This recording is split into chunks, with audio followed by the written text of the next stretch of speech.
H2 coaching and consultancy में आप सभी का फिर से स्वागत है। जैसा कि आप सब जानते हैं, अभी इलेक्ट्रिकल सेफ्टी का लेक्चर का सीरीज चल रहा है, तो उसी के अंतर्गत उसी में ये 4th लेक्चर है। तो 3rd लेक्चर से हमारा measures relating to safety and electrical supply regulations 2010 का लेक्चर सीरीज चल रहा है, जिसमें 3rd लेक्चर में हमने देखा था कि ये रेगुलेशंस कब से आए हैं पिक्चर में और क्यों आए हैं, और इसमें अमेंडमेंट्स कब कब हुए हैं, और ड्राफ्ट इसमें अमेंडमेंट क्या था अभी लेटेस्ट 2021 का, वो भी हमने इसमें देखा था, जिसमें पब्लिक से इन्विटेशंस अभी मंगवाए जा रहे थे, वो हमने देखा था।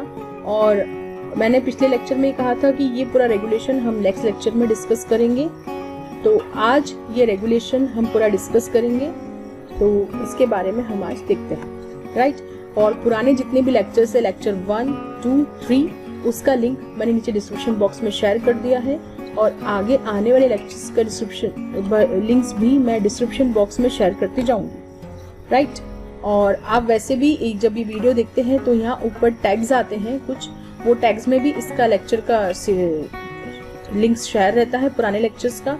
और जब ये वीडियो खत्म होता है तो आखिरी में जो स्क्रीन आती है उसमें भी वीडियोस दिखाए जाते हैं, यहाँ पे कुछ दिखाई जाती हैं ग्लिम्पसेस या पिक्चर्स स्क्रीन पे, उसमें भी मैं प्लेलिस्ट शेयर करती हूँ या फिर वीडियो का लिंक शेयर करती हूँ, अगले वीडियो का या पुराने वीडियो का, उसमें से भी आप देख सकते हैं। और तीसरा, मैं नीचे डिस्क्रिप्शन बॉक्स जो है वीडियो का डिस्क्रिप्शन जो नीचे लिखा है उसमें भी मैं लिंक्स शेयर करती हूँ, राइट। और ये सारे वीडियोस एक प्लेलिस्ट है, electrical inspection checklist and electrical safety lectures, उसमें भी ये सारे वीडियोस अवेलेबल है, आप वहां से भी इसको देख सकते हैं, राइट। तो आइए हम इसको आगे बढ़ते हैं, हमारे रेगुलेशंस देखते हैं। इस रेगुलेशन को आप एक्सेस कर सकते हैं वेबसाइट से भी, जो कि है www.cea.nic.in, या तो इसमें जाके देख सकते हैं, या फिर आप ये जो लिंक है नीचे दिया हुआ HTTP, इस लिंक को ऐसा कैसा कॉपी पेस्ट करेंगे तो सीधे आपको ये रेगुलेशन खुल जाएगा, राइट। तो ये लिंक भी मैंने डिस्क्रिप्शन बॉक्स में शेयर कर दिया है। तो आइए हम इस रेगुलेशन को देखते हैं क्या है। ये रेगुलेशन कंबाइंड, ये रेगुलेशन था, ये 367 पेजेस का है, जैसा कि मैंने पिछले लेक्चर में बताया था। और ये रेगुलेशन दो भागों में रहता है। एक तो जो राजभाषा है उस जगह की, जैसे हमारे देश की राजभाषा हिंदी है, तो ये हिंदी में रहेगा, हिंदी लैंग्वेज में। और एक जो एक्सेप्टेड यूनिवर्सल लैंग्वेज है इंग्लिश, उसमें है। तो ये हिंदी और इंग्लिश दोनों भाषा में साथ में रिलीज होता है। तो सबसे पहली भाषा हिंदी है, तो हिंदी में रिलीज हुआ है, और उसके बाद इंग्लिश में नीचे दिया हुआ है। तो मैं इंग्लिश वाला लैंग्वेज में समझा रही हूँ, ठीक है। द इलेक्ट्रिसिटी एक्ट 2003 में कुछ पावर्स दी हुई है सेंट्रल गवर्नमेंट को, सेंट्रल अथॉरिटीज की वो पावर है सेक्शन 177 के में दी हुई है वो, और उसी के पावर्स को इस्तेमाल करते उन्होंने ये एक्ट रेगुलेशन बनाया है, ठीक है, सेफ्टी एंड इलेक्ट्रिकल सप्लाई नाम से। और इसका नाम है, इसका शॉर्ट टाइटल जो कहा है वो है central electricity authority measures relating to safety electrical supply regulations 2010, right. और ये फोर्स में आ गया है जब ये ऑफिशियल गजट में रिलीज हो गया था, पब्लिश हो गया था। इसमें डेफिनेशंस दी हुई हैं, आप देखिए डेफिनेशंस कितनी सारी दी हुई हैं इसमें, एक्ट की, एम्पेयर, एसेसिबल, डेफिनेशंस भी इसमें A to Z डिक्शनरी के ऑर्डर में जैसे चलती हैं चीज़ें वैसे दी हुई है, A से B, फिर C, फिर D, तो ऐसे दी हुई रहती है।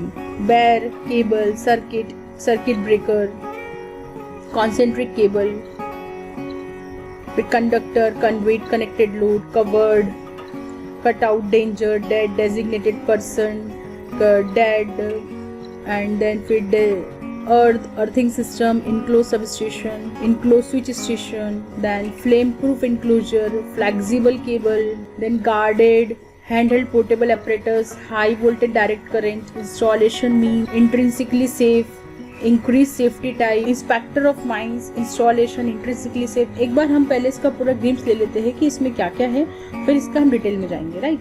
तो इसमें ये है दे रखी है डेफिनेशंस, और डेफिनेशंस के बाद हम जाएंगे तो चैप्टर 2 आता है, जिसमें बात की गई designated persons to operate and carry out the work on electrical lines and apparatus। फिर 4, 5 electrical safety officer, safety measures for operation and maintenance of electric plants,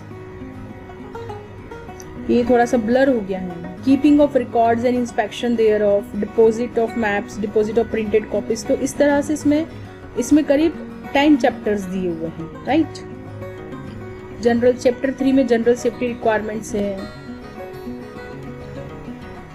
हम इसको एक बार बढ़ा के जस्ट एक ओवरव्यू देख लेते हैं, फिर इसका एक एक चीज हम डिस्क्रिप्शन में देखेंगे, राइट। देखते हैं जैसे कि 23 पर स्ट्रीट बॉक्सेस, और भी आगे जाके देखते हैं। तो ये रेगुलेशंस है, रेगुलेशंस में एंड में जो है लाइक इसमें है, और आगे जाएंगे तो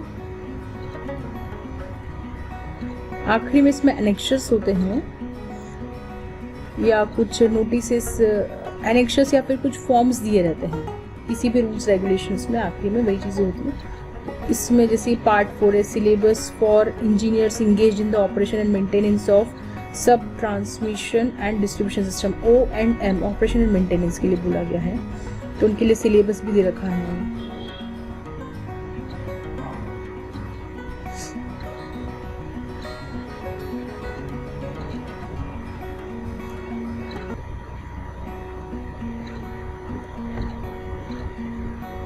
ये है सिलेबस, और भी देखते क्या है, हम ये सब डिस्क्रिप्शन में पूरा पढ़ेंगे।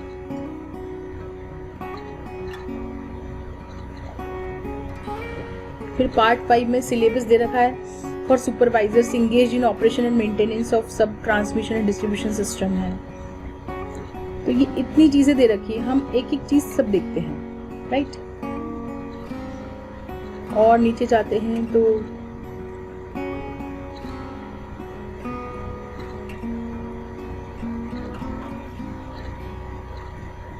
पार्ट 6 में syllabus for technicians engage in the operation and maintenance of sub transmission and distribution system दे रखा है।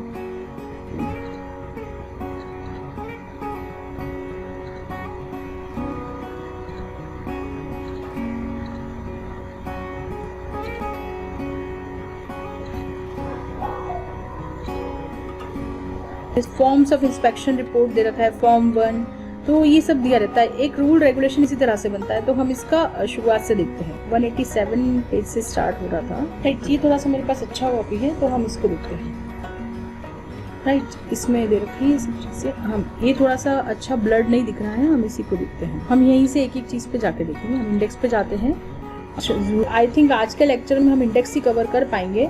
मैं इसके आगे की चीज़ों के लिए इसके आगे की चीज़ें हम आगे के लेक्चर में कवर करेंगे। तो होप आपको मेरे लेक्चर्स समझ में आ रहे होंगे, और अगर आपको मेरे लेक्चर्स अच्छे लगते हैं, मेरे वीडियोस अच्छे लगते हैं, तो प्लीज़ आप मेरे चैनल फैश2 कोचिंग एंड कंसल्टेंसी को लाइक कीजिए, सब्सक्राइब कीजिए, कमेंट्स कीजिए, अपने ग्रुप्स में, अपने फ्रेंड्स में, अपने कॉलेजेस में, स्टूडेंट्स में इसे प्लीज़ शेयर कीजिए, ताकि लोग इसका ज़्यादा से ज़्यादा फ़ायदा ले सकें।